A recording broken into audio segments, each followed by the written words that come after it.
Ignition sequence starts. 6, 5, 4, 3, 2, 1, 0. Liftoff. We have a liftoff.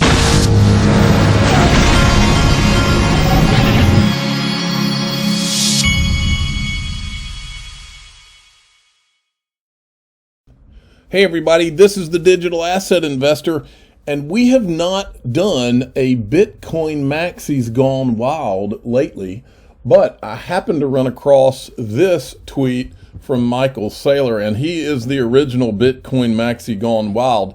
And so I thought I would first show you what he said. He said, Bitcoin is digital energy that is strong, true, pure, and timeless.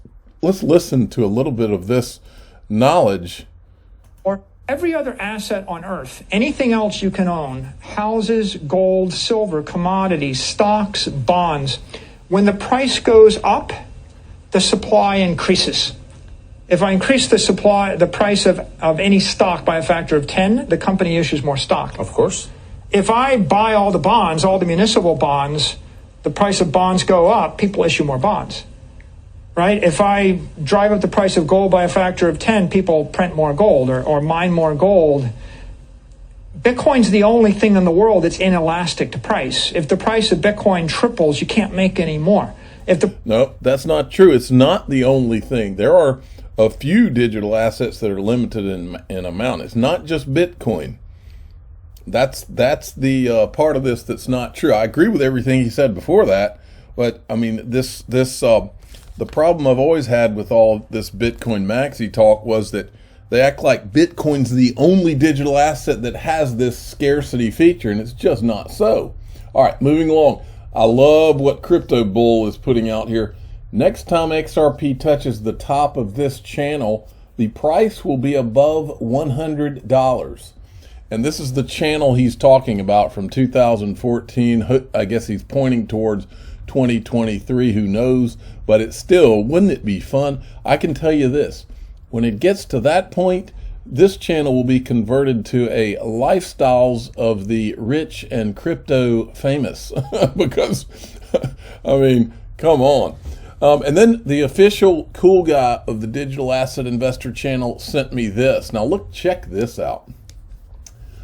Tether claims to have the 5th largest corporate cash pile in the entire world. Imagine actually believing that. Now, if you look at Apple, they've got Apple, Google, Microsoft, Amazon, Tether, Facebook, and they all of them are audited except for Tether. Nobody gets to see that. That's what's so crazy about, and that has been responsible for almost every major Bitcoin pump that there's been. I mean, it's really unbelievable that people haven't asked more questions, that corporations are investing in this, that Michael Saylor is getting his company to invest in this, and nobody's looking into things like this. I mean, they're not even thinking about it and ignoring it. Okay, Hester Pierce, the SEC's Investor Advisory Committee, will be discussing crypto tomorrow. It's a good opportunity for the commission to rethink its approach to crypto regulation. Well, I haven't seen any indication that anybody is going to be rethinking their approach. Now, I went and I looked at the agenda, the meeting agenda that she's got here, and I immediately noticed something on here. The panelists, this is the list of some of the panelists, and then here's some more. But one name jumped out at me in particular, and that is Erin Wright. And here's the reason, and this is my first question to her. Why is Erin Wright, who was a part of the Brooklyn Project. Remember the Brooklyn Project, which was sanctioned by the SEC back in 2018, that Charles Gasparino reported on. This guy was a part of the Brooklyn Project with Consensus. And they worked with the SEC behind the scenes to get Ethereum the free pass. They didn't work, obviously, because nothing happened for the rest of the crypto industry. They didn't work on behalf of the rest of the crypto industry, just Ethereum. And I guess Bitcoin was kind of already done, but just Ethereum. And ever since then, they've had a token factory, okay? And he was a part of that. So why are we supposed to think that now all of a sudden he's going to show up and help all of the rest of the crypto industry? I don't understand that at all. Why don't you put somebody like if you want to convince any of us, Ripple's in the crypto industry, why not put Stuart Alderati on the panel? How about that? If you're going to put some lawyers on there, or someone that at least put Joseph Grunfest. He's an attorney. He was helping you guys in the venture capital working group. Now he represents Ripple. Why not put him up there now to help? Huh? Charles Gasparino breaking. Gary Gensler at crypto conference, which was today, describes the industry as a dark place filled with scandal. Shows no inclination of backing away from regulation by enforcement. Neither he nor other guests, former chair Jay Clayton mentioned XRP, more now Fox Business. And then there's 3 clips that are all from John Deaton's law firm. I want to play all of them for you because they're good. Coach, but Gensler is the current SEC chief, and I think this is where you got to be a little scared if you're in this industry. He basically said, listen, when Clayton was framing the industry as, broadly there are bad players, but there are also, I take a wait and see attitude. He said, no. This stuff is Bitcoin and crypto is being used as for ransomware. The blockchain is used on certain nefarious things. The cryptos are being used for nefarious things, and basically signaled to the industry. And I think this is we got this from John Deaton. The great John Deaton, the XRP lawyer who's been on our show, represents XRP shareholders who got screwed by the Ripple XRP action by Clayton's SEC that's being carried on by Gensler's SEC. He basically signaled, we're going to keep coming after you. And I don't think that's good for the industry. It's almost, if I didn't know better, it's almost as if they're intentionally trying to be as aggressive as possible to get Congress to hurry up and do something. Almost. Okay. Next, this is the same show. One of the interesting things from this, because a lot of people thought both of these guys would talk about Ripple. I mean, Ripple's the biggest regulatory case in crypto that Clayton brought and that Gensler has now. They did not mention it once. XRP? Not once. Why wouldn't Jay Clayton bring that up? I have no idea.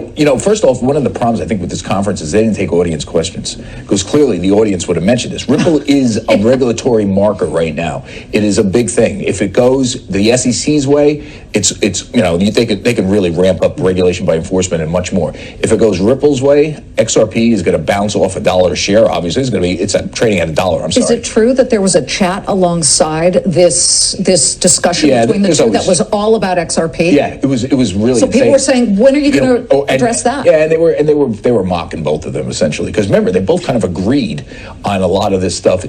They must have seen my tweet where I tweeted out the chat that was going on while the Gary Gensler and Jay Clayton thing was going on, because it's like the whole chat was just bashing them to pieces with the truth. I mean, people want answers, and these guys are acting like they can't talk.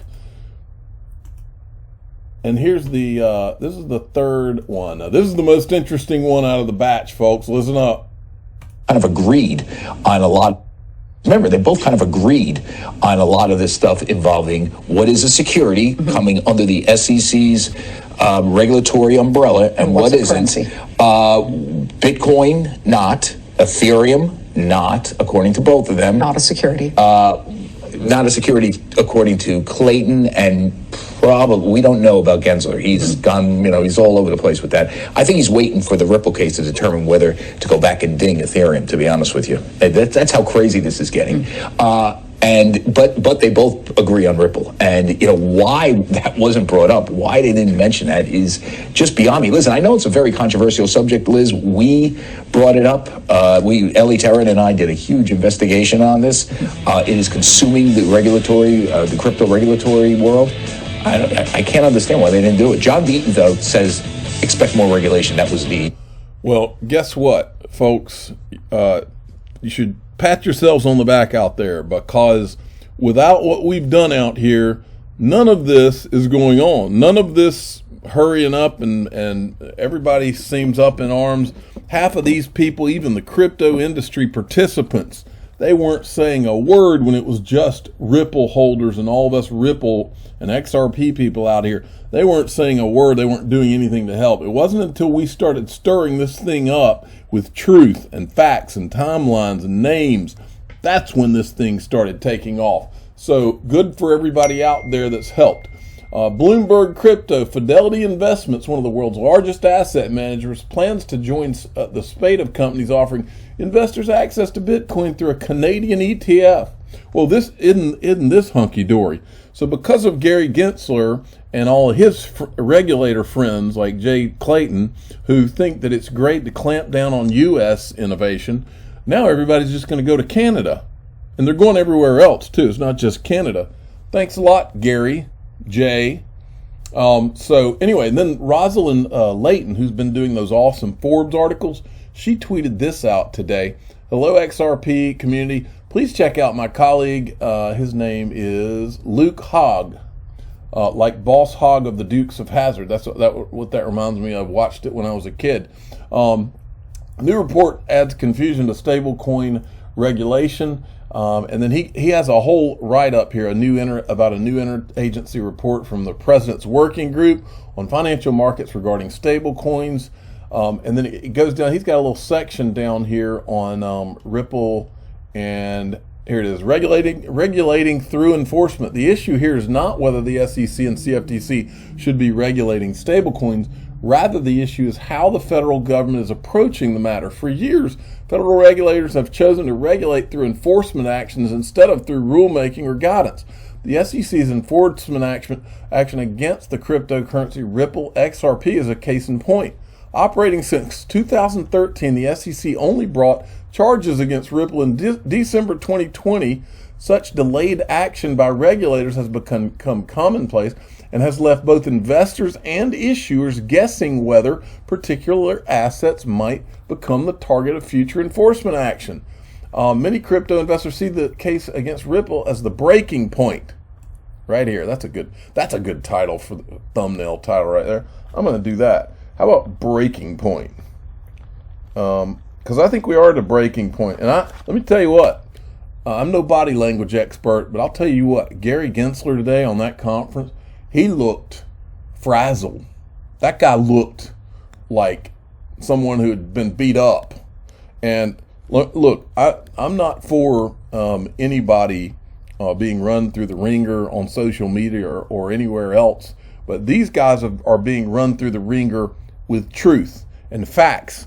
And we're just sick and tired of watching lies and double standards and winners and losers being picked instead of regulators doing their freaking job and telling people what the freaking guidelines are so that people aren't trying to play outside of the rules. Tell them what the rules are and then let them play in them. But don't do this, oh, well, we think it's sufficiently decentralized. And that's putting aside that there was a fundraiser. We think it's sufficiently decentralized. And whatever that means, as Nancy Wotas said she was in the Venture Capital Working Group. She was one of the lawyers from Cooley LLP that's in the Venture Capital Working Group and was there when they all created the safe harbor memo that Hinman used to give his Ethereum free pass speech. Then later on, she said, "I don't even think Ethereum is decentralized." And then the woman from Perkins Coin next to her says, "Yeah, what about Ripple?" I mean, this is a farce, and everybody knows it's a farce, and that's why we continue to fight the good fight, and we will not stop until the right thing is done. I'm the digital asset investor. I'm not an investment advisor. This is for entertainment purposes only. Please subscribe, hit the like button, and tell your friends and family that we want a level playing field, and we ain't stopping until we get one.